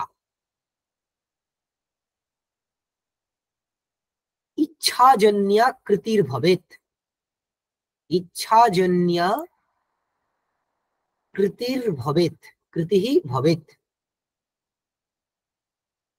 কৃতিজন্যা ভবেত চেষ্টা। কৃতিজন্যা ভবেত চেষ্টা। ততঃ ফলম অবাপ্নুয়াৎ। ততঃ ফলম অবাপ্নুয়াৎ। এর মানে কি? খুব সহজ অর্থ, যে জ্ঞান থেকে ইচ্ছা জন্মায়, ইচ্ছা থেকে কৃতি জন্মায়, কৃতি থেকে চেষ্টা জন্মায়, তারপরে ফল পাই আমরা। তার মানে কার্যকারণটাকে এভাবে বলতে পারি আমরা, জ্ঞান থেকে ইচ্ছা, ইচ্ছা থেকে কৃতি, কৃতি থেকে চেষ্টা, চেষ্টার পরে হয় ফল। এই যে চেষ্টা, এই চেষ্টাটাই আমরা এখানে ব্যাপার বলে লিখেছি। ধাতু অর্থ যে ব্যাপার বা ক্রিয়া, এটা হচ্ছে এই চেষ্টা, যেটাকে আমরা বাইরে দেখতে পাই, বাইরে ঘটে। ঠিক আছে, কিন্তু এই চেষ্টাটা হওয়ার আগে আমাদের আত্মাতে একটা গুণ উৎপন্ন হয়। এই চেষ্টাটা হওয়ার আগে ওই চেষ্টা হওয়ার জন্য তদনুকূল একটা গুণ উৎপন্ন হয়, সেটাকে আমরা বলি কৃতি বা প্রযত্ন। কৃতি বা প্রযত্ন। তাহলে চেষ্টা আর কৃতির মধ্যে কে কার্য কে কারণ? কৃতি কারণ, চেষ্টা কার্য। কৃতি হলো কার্য আর চেষ্টা হলো কার্য। চেষ্টা হলো কার্য। ঠিক আছে, তার মানে কৃতি হলো কারণকে আমরা জনক বলতে পারি, জনক। কৃতি হলো জন্যীয়। ঠিক আছে, কৃতি হলো জন্যীয়। এবার আপনারা বলুন, গমন মানে ওই চেষ্টাটা, আর কৃতি মানে আমাদের আত্মনিষ্ঠ গুণবিশেষ বা প্রযত্ন। তাহলে আমরা যখন গমনের থেকে কৃতির দিকে যাচ্ছি, সম্বন্ধটা কি হবে? জনকত্ব সম্বন্ধ। ঠিক, জনকত্ব সম্বন্ধ। কারণ গমনের দৃষ্টিতে কৃতি হলো জনক, গমনের দৃষ্টিতে কৃতি হলো জনক, তাই এখানে সম্বন্ধটা হবে জনকত্ব। ঠিক আছে, এখানে এক্স ইজ ইকুয়াল টু আমরা লিখবো জনকত্বম। জনকত্বম। এই জনকত্ব সম্বন্ধকে না শব্দবোধের সময় অনুকূলত্ব বলেও লিখতে পারি আমরা। অনুকূলত্বম, অনুকূল যে হয় সেই জনক হয়। ঠিক আছে, অনুকূলত্বমও বলতে পারি। আপনারা অনেক জায়গায় দেখবেন যে গমনানুকূল কৃতি এরকম লেখা আছে, তার মানে গমন জনক কৃতি। ঠিক আছে, অনুকূলত্বম, তাহলে সম্বন্ধটা হলো অনুকূলত্বম। তাহলে টোটাল শব্দবোধ যেখানে কি দাঁড়ালো? গমনানুকূল কৃতি। দেখুন, যখন আমরা শব্দবোধের আকারে লিখবো না, বাক্যটাকে লিখবো, তখন সম্বন্ধগুলো থেকে ওই ত্ব প্রত্যয়গুলোকে তুলে দিয়ে বাকিটাকে আমরা লিখবো। তাহলে এখানে আমরা গচ্ছতি সমান লিখতে পারি। তাহলে শব্দবোধ করে যেটা দাঁড়ালো সেটা কি? গমনানুকূল, গমনানুকূল কৃতিহি। গমনানুকূল কৃতিহি। গচ্ছতির শব্দবোধ হলো গমনানুকূল কৃতিহি। কিভাবে পেলাম? সবার কাছে ক্লিয়ার? ক্লিয়ার কিনা সবার কাছে? কারো কোনো প্রশ্ন আছে এখানে? কনফিউশন আছে? দেখুন, ঠিক আছে, তাহলে নেই। তাহলে আপনারা বলুন, এই যে টোটাল শব্দবোধটা হলো, এখানে বিশেষ্য কে হয়েছে? এখানে বিশেষ্য কে হয়েছে? কৃতি। কৃতি। কৃতি। একদম শেষে যাকে আমরা দেখতে পাচ্ছি সেই হলো বিশেষ্য। একদম শেষে যাকে আমরা দেখতে পাচ্ছি সে হলো বিশেষ্য। এখন এইখানটাতে এক মানে আমাদের তথাকথিত যাকে আমরা পদ বলি আর কি, যে প্রয়োগযোগ্য পদ, সেরকম কিন্তু অনেক পদ নেই, একটাই পদ রয়েছে। তাই জন্য এখানে আমাদের সেরকম ভাবে বুঝতে কোনো অসুবিধা হলো না, কারণ আমাদের তো অলরেডি নিয়মই আছে প্রকৃতি এবং প্রত্যয়ের অর্থের মধ্যে প্রত্যয়ের অর্থটাই কিন্তু প্রধান হয় বা বিশেষ্য হয়, প্রকৃতির অর্থটা বিশেষণ হয়। কিন্তু আমরা যখনই লিখবো রামঃ গচ্ছতি, রামঃ গচ্ছতি, গচ্ছতি সমান গমনানুকূল কৃতি, রামঃ গচ্ছতি, এইখানে কতগুলো পদ রয়েছে? চারটে। চারটে পদ রয়েছে। রাম যুক্ত কি কি সু, গচ্ছতি সমান গম যুক্ত তি। এখন রাম পদের অর্থ কি সবাই জানি আমরা, রাম পদ একজন মানুষকে বোঝায়, ঠিক আছে, তার নাম আমরা রাম বলেই লিখছি, রাম, ঠিক আছে। আচ্ছা, এই যে সু প্রথমা আমরা বলেছি যে এগুলো তো পরে আসবো, বারবার এখানে প্রসঙ্গ তো চলে আসছে বলে বলতে হচ্ছে, এই সুটা তো প্রাতিপদিকার্থে হয়েছে, তাই এই সুয়ের না নিজস্ব কোনো অর্থ নেই, এটাই রামকেই বোঝায়। প্রাতিপদিকের যা অর্থ সেটাই এর অর্থ। অনেকে আবার এটা একত্ব প্রভৃতি অর্থকেও বলেন, সেটা আমরা এখানে বলছি না, আমরা বলছি রাম আর সুয়ের একসাথে অর্থকে করে নিচ্ছি, যেহেতু এটা প্রাতিপদিকার্থে প্রথমা হয়েছে রাম। আচ্ছা, বা আমরা যদি ধরেও নিই সুয়ের অর্থ একত্ব, সুয়ের অর্থ একত্ব, ঠিক আছে। আচ্ছা, গমের অর্থ গমন, এর অর্থ কৃতি। আমরা এদের মধ্যে গমন আর কৃতির মধ্যে কে বিশেষ্য হবে কে বিশেষণ হবে আমরা জানি, গমন বিশেষণ হবে, কৃতি বিশেষ্য হবে, তাই গমন থেকে কৃতির দিকে যাব, সম্বন্ধ হবে অনুকূলত্ব। অনুকূলত্ব রাম আর একত্বের মধ্যে কিন্তু ওই যে আমরা বলেছি না প্রকৃতি প্রত্যয় সহার্থম ব্রুতঃ আর প্রকৃতি অর্থ বিশেষণম প্রত্যয়ার্থ বিশেষ্যম, সব জায়গায় এটা লাগু হয়, একটা জায়গায় লাগু হয় না, কোথায়? প্রথমা বিভক্তির ক্ষেত্রে। প্রথমা বিভক্তির ক্ষেত্রে কিন্তু তা হয় না, কেন? কারণ প্রথমা বিভক্তিটা হয় প্রাতিপদিকের অর্থে, প্রথমা বিভক্তির নিজস্ব প্রধান অর্থ নেই, ওই জন্য প্রথমা বিভক্তির যে অর্থ সেটা সেটা প্রধান হয় না। এইখানে যে একত্ব এটা অপ্রধান, ঠিক আছে। যেহেতু এ অপ্রধান তাই এই একত্ব রামের দিকে যাবে, ঠিক আছে, যেহেতু এ অপ্রধান এ রামের দিকে যাবে। এইখানে কিন্তু ওই নিয়মটার এক্সেপশন, কোন নিয়মটার? ওই যে প্রকৃতি প্রত্যয় সহার্থম ভূত ইত্যাদি যে নিয়মটা আমরা বলেছিলাম তার এক্সেপশন কিন্তু এই জায়গাটাতে আছে। যাই হোক, তো একত্ব রামের দিকে যাবে। তাহলে এই ক্ষেত্রে কে বিশেষ্য কে বিশেষণ হলো? একত্ব আর রামের ক্ষেত্রে রাম বিশেষ্য আর একত্ব বিশেষণ। রাম বিশেষ্য আর একত্ব হলো বিশেষণ। সম্বন্ধ কি হবে বলুন তো? দেখুন, একত্ব মানে সংখ্যা আর রাম হলো একজন দ্রব্য, একত্ব হলো সংখ্যা, রাম হলো একজন দ্রব্য। সংখ্যা দ্রব্যে থাকে, মানে দ্রব্য হলো সংখ্যার আশ্রয়, তাহলে রাম হয়েছে এই একত্বের আশ্রয়, তাহলে সম্বন্ধটা কি দাঁড়াবে? আশ্রয়ত্ব। আশ্রয়ত্ব, আশ্রয়ত্ব, তাহলে একত্বের আশ্রয় হলো রাম। এইবার দেখুন এখানে সমস্যাটা কি দাঁড়ালো, আমরা রামহ পদ থেকে রাম আর সুকে পেয়েছি, সেখান থেকে রাম রূপ অর্থকে পেয়েছি, একত্ব রূপ অর্থকে পেয়েছি, তাদের মধ্যে বিশেষ্য বিশেষণ ভাব আমরা দেখে ফেলেছি, কে বিশেষ্য হবে কে বিশেষণ হবে। গমন পদ থেকে গচ্ছতি থেকে গমন গম আর তিকে পেয়েছি, গমের অর্থ গমন, তিয়ের অর্থ কৃতি, তাদের মধ্যে বিশেষ্য বিশেষণ ভাব আমরা পেয়ে গেছি। এখন মুশকিল হলো শব্দবোধে না, একটা বড় বাক্যের যখন আমরা শব্দবোধ করছি সেখানে একটি প্রধান বিশেষ্য হয়, সেখানে একটি প্রধান বিশেষ্য হয়, বাকি সব তার বিশেষণ। সেখানে একটি প্রধান বিশেষ্য হয়, বাকি সব তার বিশেষণ হয়। এখন এইখানে প্রধান বিশেষ্য কে হবে? এইখানে প্রধান বিশেষ্য কে হবে?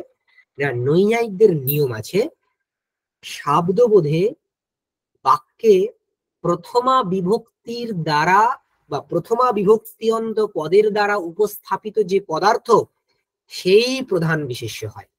শব্দবোধে প্রথমা বিভক্তি অন্ত পদের দ্বারা উপস্থাপিত যে পদার্থ সেই প্রধান বিশেষ্য হয়। তার মানে এই বাক্যে প্রধান বিশেষ্য কে হবে? রাম। রাম। রাম।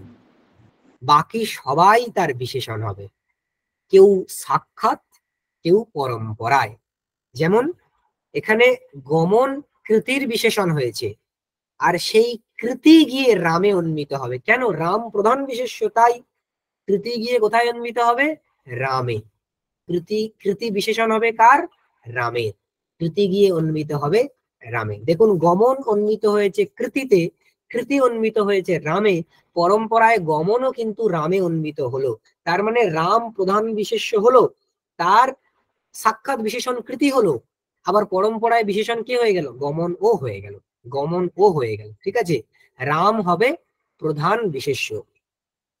নিয়ম করা হয়েছে এইটাই, যে শাব্দবোধে প্রধান বিশেষ্য হয় প্রথমা বিভক্তি অন্ত পদের দ্বারা উপস্থিত বা উপস্থাপিত যে পদার্থ, প্রথমান্ত পদের দ্বারা উপস্থাপ্য যে পদার্থ, সে প্রধান বিশেষ্য হয়, বাকি সবাই তার বিশেষণ হয়। ঠিক আছে, প্রথমান্ত পদের দ্বারা উপস্থাপিত পদের, নৈয়ায়ীদের নিয়ম বলছি কিন্তু আমরা। ঠিক আছে, এখানে যারা বৈয়াকরণ আছেন তারা কিছুটা আপত্তি করতে পারেন, মানে তাদের মত আলাদা। আমরা নৈয়ায়ীদের মত, আমরা বৈয়াকরণ এবং মীমাংসকের মতটাও একটু জেনে নেব পরে। ঠিক আছে, নৈয়ায়ীদের নিয়ম আমরা বলছি। তাহলে শাব্দবোধে প্রধান বিশেষ্য কি হয়? শাব্দবোধে প্রধান বিশেষ্য সমান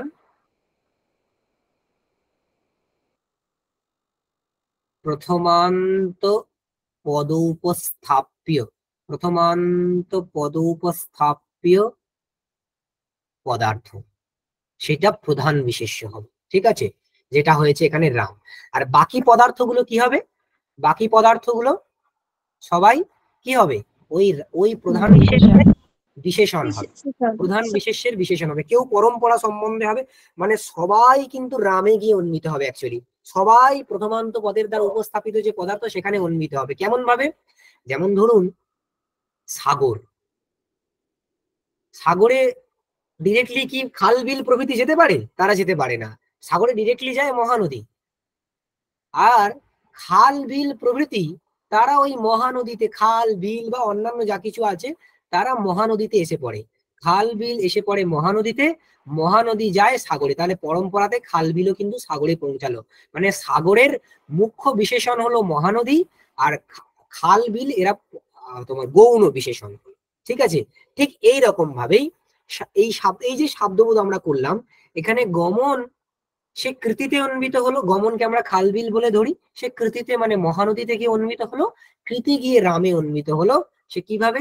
মানে কৃতিকে আমরা মহানদী হিসেবে ধরি, সে রামে অন্বিত হলো, রাম হচ্ছে সাগর। এই হচ্ছে প্রক্রিয়া। ঠিক আছে, এখন এখানে একটা প্রশ্ন আসে, এইটা বোঝা গেল কিনা সবার, যে শব্দবোধে মুখ্য বিশেষ্য কিন্তু রাম হয়। মানে আমরা একেবারে শেষে যাকে রাখবো সে হচ্ছে প্রথমান্ত পদোপস্থাপ্য পদার্থ, যে তাকে আমরা শেষে রাখবো। তাহলে এইখানে দেখুন, এই যে গমনানুকূল কৃতি, সেই কৃতি রামে কোন সম্বন্ধে উন্নীত হবে এটা আমাদের দেখার। দেখুন কোন সম্বন্ধে উন্নীত হবে, আমরা একটু আগে বলেছি কৃতি মানে কি? কৃতি মানে আমাদের আত্মনিষ্ঠ একটি গুণ বিশেষ। কৃতি কোথায় থাকে? আত্মাতে। কৃতি থাকে আত্মাতে। রাম কি? রাম একজন মানুষ। মানুষ মানে কি? সে একজন জীবাত্মা। মানুষ মানে, নৈয়ায়িকরা দুই ধরনের আত্মাকে স্বীকার করে, পরমাত্মা আর জীবাত্মা। পরমাত্মা এক, জীবাত্মা অনেক, তাই রাম একজন জীবাত্মা। এখন বলুন কৃতি আর রামের মধ্যে কি সম্বন্ধ হতে পারে? কৃতি আর রামের মধ্যে আশ্রয়ত্ব সম্বন্ধ। ঠিক, কৃতির আশ্রয় হয় রাম, কৃতির আশ্রয় হয় রাম, তাই সম্বন্ধটা হবে আশ্রয়ত্ব। যদি আমরা রাম থেকে কৃতির দিকে যেতাম কি সম্বন্ধ হতো? আশ্রিতত্ব। কিন্তু আমরা এখানে রাম থেকে কৃতির দিকে যাব না। কেন যাব না? কারণ কৃতি মুখ্য বিশেষ্যক শব্দবোধ এনারা বলেন না। এনারা মুখ্য বিশেষ্য কাকে বলেন? রামকে। তাই বিশেষ্য হবে রাম, কৃতি হবে বিশেষণ, তাই না? রামের দিকেই আমরা যাব, তাই সম্বন্ধটা হবে আশ্রয়ত্ব। তাহলে এইবারে টোটাল যদি আমরা শব্দবোধের আকারটা লিখি কি দাঁড়াবে বলুন তো? গমনানুকূল কৃতিমান বা কৃত্যাশ্রয়, গমনানুকূল কৃত্যাশ্রয়, আর একত্বের আশ্রয়, একত্বাশ্রয় রাম।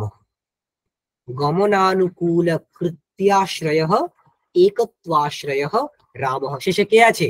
রাম, কারণ সে মুখ্য বিশেষ্য, কারণ সে মুখ্য বিশেষ্য। ঠিক আছে, বোঝা গেল কি এই শব্দবোধটা? সবাই কিন্তু আলটিমেটলি রামে গিয়ে উন্নীত। এটা সবার বোঝা গেছে? হ্যাঁ স্যার। আমরা আরেকটা শব্দবোধ করি এরকম। হ্যাঁ বলুন, বলুন কেউ কিছু বললেন, কারো প্রশ্ন করলেন কেউ? ঠিক আছে, দেখুন আমরা আগের দিন যে শব্দবোধটা করেছিলাম সেটা একবার দেখে নিই। এই প্রক্রিয়াতে আগের দিন কোন শব্দবোধ করা হয়েছিল? চৈত্রহ উদনম পচতি, তাই তো করা হয়েছিল আগের দিন, যেটা আমরা প্রেজেন্টেশনের মধ্যে দেখিয়েছিলাম। হ্যাঁ চৈত্রহ ওদনম পচতি। দেখুন এখানে আরো একটা পদকে আমরা এক্সট্রা করলাম। আমরা আগের বাক্যটাতে আমরা প্রথমে একেবারে গচ্ছতি দিয়ে করি, সেখানে একটাই পদ ছিল, মানে প্রয়োগযোগ্য পদের কথা যদি আমরা বলি, অ্যাকচুয়ালি দুটো পদ ছিল কিন্তু প্রয়োগযোগ্য পদ একটাই ছিল। পরের বাক্যটাতে আমরা দুটো পদ দিয়ে দেখলাম, এখানে আমরা তিনটে পদ দিয়ে করছি। চৈত্রহ উদনম পচতি। দেখুন এই বাক্যটা শোনার সাথে সাথে আমাদের কি হবে, কি প্রক্রিয়া একই, কি হবে প্রথমে, কি হবে হবে প্রথমেই পদজ্ঞান হবে, তাই না? পদজ্ঞান হবে, তারপরে পদার্থ স্থলন। হ্যাঁ, তাহলে পদজ্ঞান হবে। কটা পদ আছে এখানে, সেগুলোকে আমরা ভাঙবো। চৈত্রকে ভাঙলে কি হবে, কি পাবো? চৈত্রকে ভাঙলে চৈত্র যুক্ত সু। উদনকে ভাঙলে কি পাবো? ওদন যুক্ত অম যুক্ত অম। পচতিকে ভাঙলে পচ যুক্ত তি। ঠিক আছে, এবার দেখুন পদজ্ঞান হলো। পদজ্ঞান হওয়ার পর কি হয়?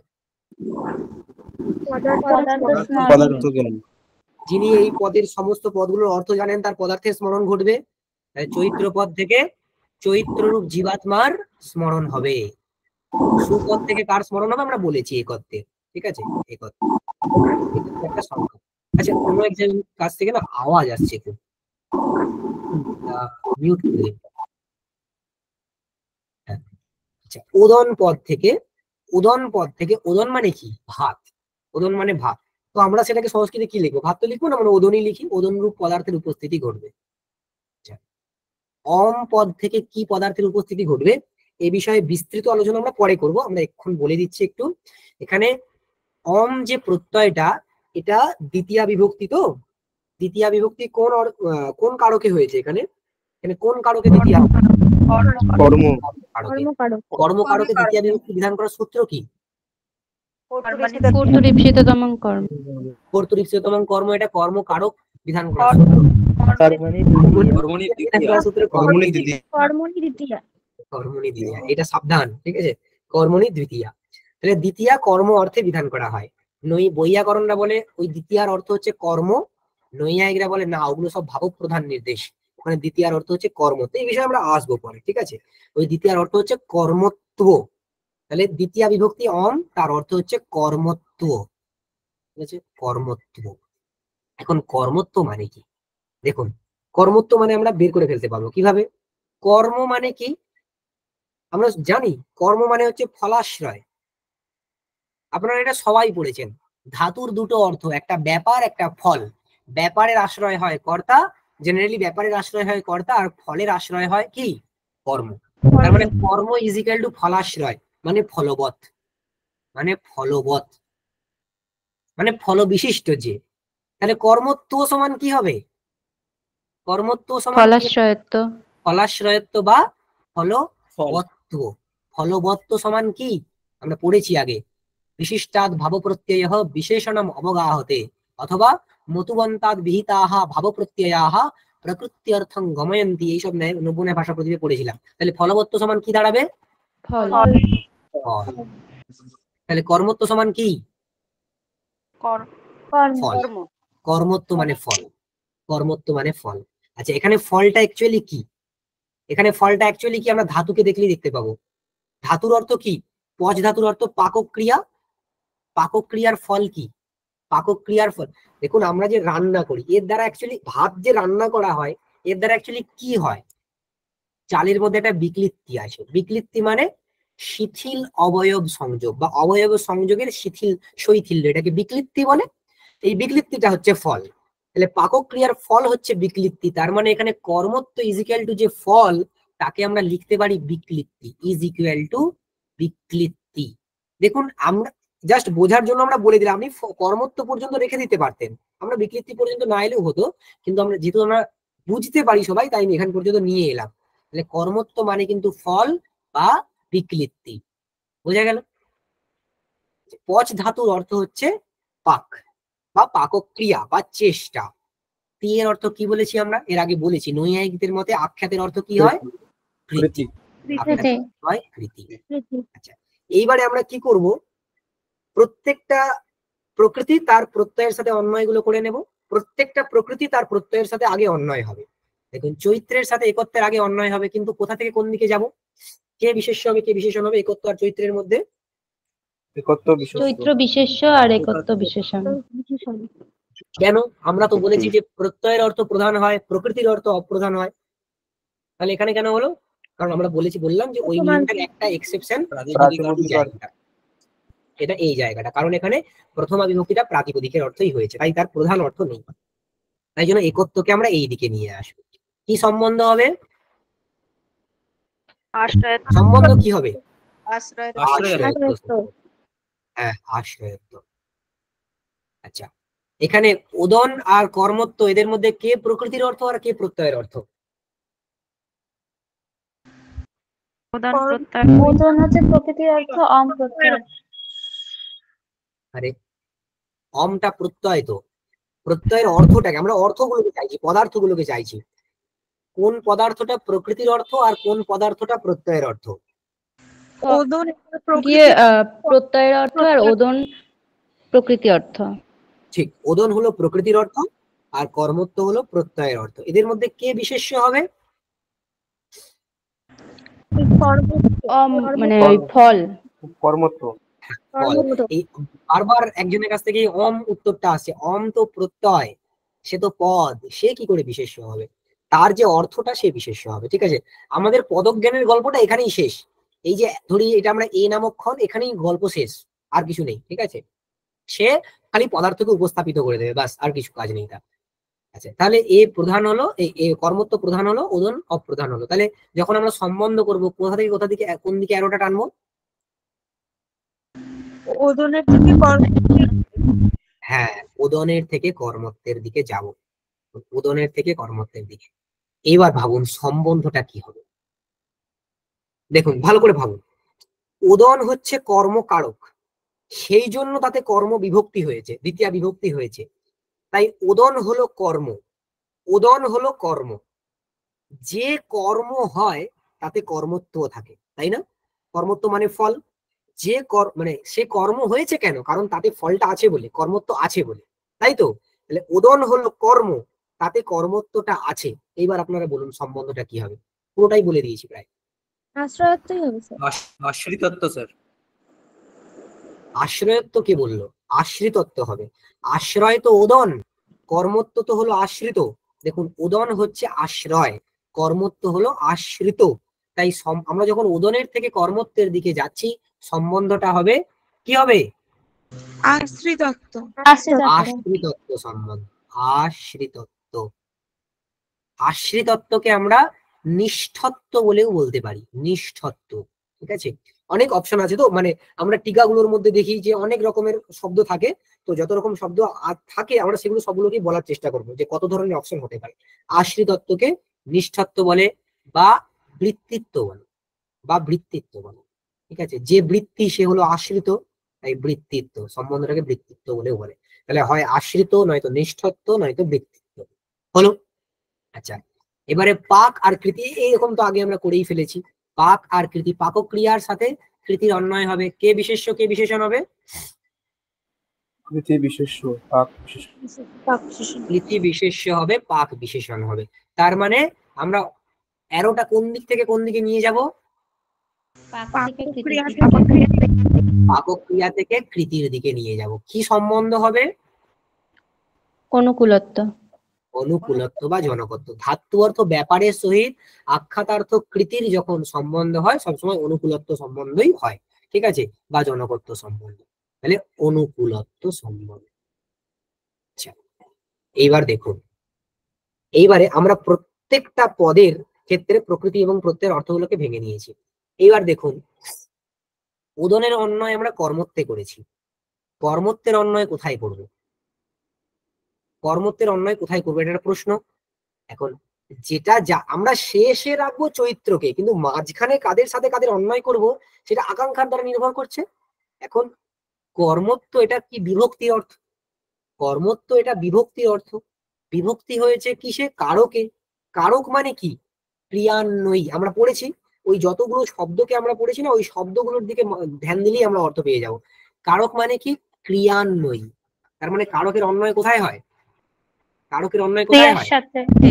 ক্রিয়ার সাথে। তার মানে ওদন যে কারক, কর্মকারক, তার যে বিভক্তি, তার দ্বারা অ্যাকচুয়ালি কার সাথে অন্বয় করতে চায় সে? ওদন অ্যাকচুয়ালি কার সাথে সম্বন্ধ করতে চাইছে? ক্রিয়ার সাথে। মানে এই কর্মত্বের অন্বয়টা আমরা কোথায় গিয়ে করব? পাকক ক্রিয়াতে। পাকক ক্রিয়াতে। আচ্ছা দেখুন এবারে কি সম্বন্ধে অন্বয় হবে? এখানে একটা প্রশ্ন, কি সম্বন্ধে অন্বয় হবে? দেখুন ব্যাপার ধাতু অর্থ যে ফল, এখানে আমরা পড়েছিলাম, এই যে সেই লাইনটা কোথায় গেল? তত ফলম অবাপ্নুয়াৎ ছিল না? কৃতি জন্য যে চেষ্টা, চেষ্টার থেকে কি উৎপন্ন হয়? ফল। ফল। চেষ্টা মানে ক্রিয়া বা ব্যাপার, সেখান থেকে ফল উৎপন্ন হয়। তাহলে ফল আর ক্রিয়ার মধ্যে কে জন্য কে জনক?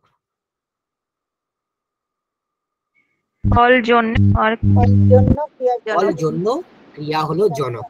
ব্যাস, আমাদের কাছে উত্তর চলে এসছে। তাহলে তাহলে বিকৃতি বা ফল, তার সাথে যে সেখান থেকে যখন পাখির দিকে যাচ্ছি, সম্বন্ধ কি হবে? জনকত্ব। জনকত্ব সম্বন্ধ। ঠিক, জনকত্ব সম্বন্ধ। জনকত্ব। যদি আমরা উল্টোটা করতাম, পাক থেকে বিকৃতির দিকে আসতাম, কি সম্বন্ধ হতো? জনিয়ত্ব। জনিয়ত্ব সম্বন্ধ। ব্যাস। আচ্ছা তারপরে আমরা অলরেডি দেখেই রেখেছি যে কৃতির অন্বয় কোথায় হবে? প্রধান যে বিশেষ্য আছে, এই শব্দবোধের প্রধান বিশেষ্য কে? এখানে প্রধান বিশেষ্য চৈত্র। এই জায়গাটা আমরা মুছে দিচ্ছি, কর্ম ফলাশয় এই জায়গাটা মুছে দিচ্ছি, ঠিক আছে?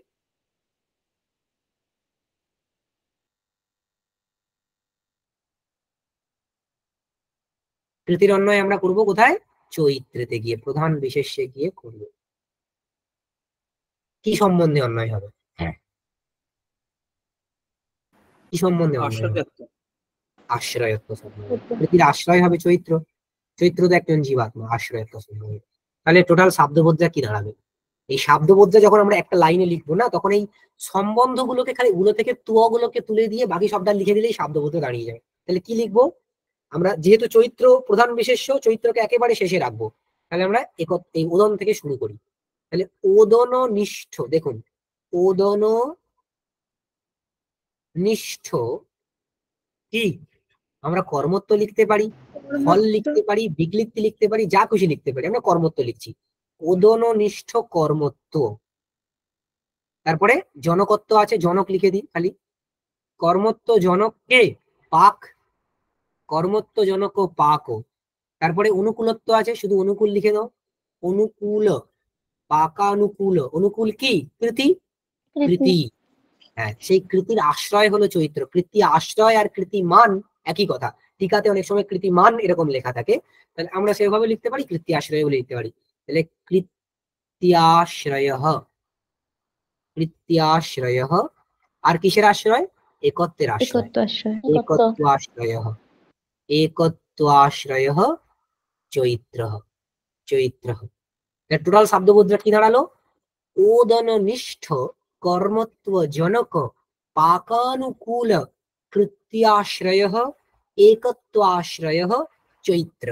এই টোটাল শব্দবোধটা দাঁড়ালো চৈত্র ওদনম পচতি, এই বাক্য থেকে। দেখুন প্রধান বিশেষ্য হয়েছে চৈত্র। তাই নৈয়ায়িকদের মতে শব্দবোধে মুখ্য বিশেষ্য হয় প্রথমান্ত পদ উপস্থাপ্য পদার্থ। প্রথমান্ত পদের দ্বারা উপস্থাপ্য যে পদার্থ, সেই কিন্তু মুখ্য বিশেষ্য হয়। এই একটি বাক্য কথা আমাদের প্রতিপাদনীয় ছিল এখানে, শব্দবোধের মুখ্য বিশেষ্য কি হয় সেটা বলতে গিয়ে আমরা এই শব্দবোধ গুলোকে করলাম। দেখুন এই যে শব্দবোধটা করলাম, এখানে কারো কোনো অসুবিধা আছে, ডাউট আছে?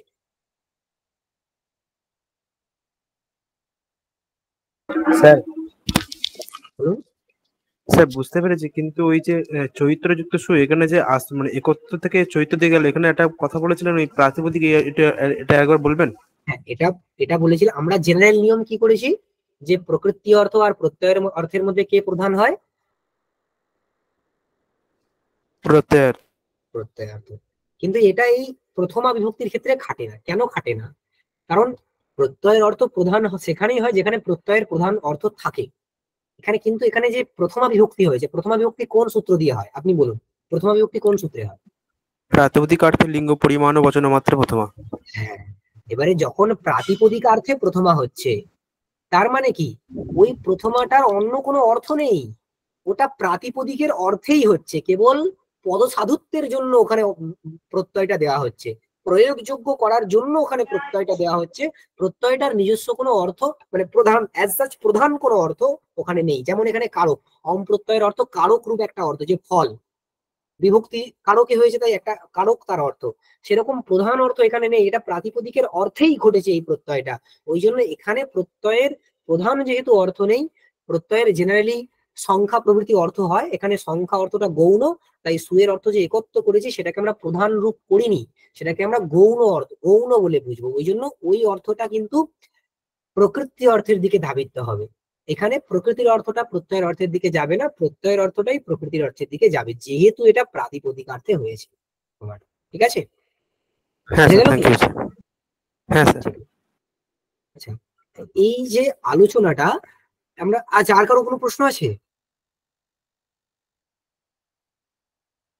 ঠিক আছে, আমি আরো অনেকটা বেশি আলোচনা করবো বলে ঠিক করে রেখেছিলাম। মানে এখানে নৈয়ায়িকরা কোনো বাক্যে প্রথমান্ত পদ থাকে না, কোনো বাক্য আছে, ঠিক আছে, যেমন গচ্ছতিতেই আমরা দেখেছি, গচ্ছতি এটা একটা বাক্য, সেখানে প্রথমান্ত পদ নেই, তাহলে সেখানে মুখ্য বিশেষ্য কে হবে?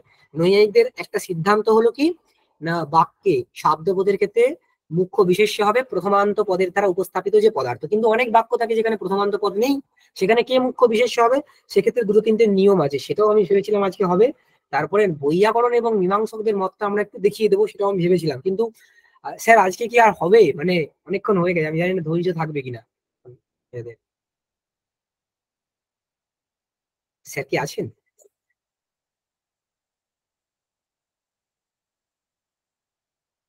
আচ্ছা আপনারা বলুন, যদি বলেন আপনি তাহলে আগাবো, না হলে এখানেই মানে শেষ করি, নেক্সট দিন করবো, কারণ এটা ধরে রাখারও একটা ব্যাপার আছে তো। কি করবো এরপরে, আগাবো কি আজকে এখানে রেখে দেবো? স্যার এতটাই থাকলে ভালো হয়। এতটাই থাক। ঠিক আছে, ঠিক আছে, অল্প হলেও কিন্তু আপনারা ভালো করে পড়ে আসবেন, ঠিক আছে, কারণ নেক্সট দিন যখন এখান থেকে আমরা আগাবো যেন আগের কথা বলতে না হয়। ঠিক আছে, আপনারা ভালো করে পড়ে আসবেন, তাহলে কাল পরের দিন একটু তাড়াতাড়ি পড়ানো যেতে পারে। আজকে অনেকটা বাকি রয়ে গেল, যতটা পড়াও ভেবেছিলাম তাতে তার অনেকটা বাকি রয়ে গেছে। ঠিক আছে, আপনারা এটা পড়ে আসবেন। আচ্ছা, আরো এরকম দু একটা শব্দবোধ করে আসবেন। ধরুন চৈত্র উদনাম পচতি ছিল, তো আমরা এই কর্তৃপাচ্যে দুটো উদাহরণ দিয়ে দিই। ধরুন রামঃ রামঃ বিদ্যালয়ম গচ্ছতি, ঠিক আছে, রামঃ বিদ্যালয়ম গচ্ছতি। আচ্ছা, সুরেশঃ সুরেশঃ কি বলি, সুরেশঃ কি উদাহরণ দিই? করতি দিলে দিয়ে বললে, করতিতে একটু অন্য সমস্যা আছে তো, তাই জন্য দিতেই চাইছি না। সুরেশঃ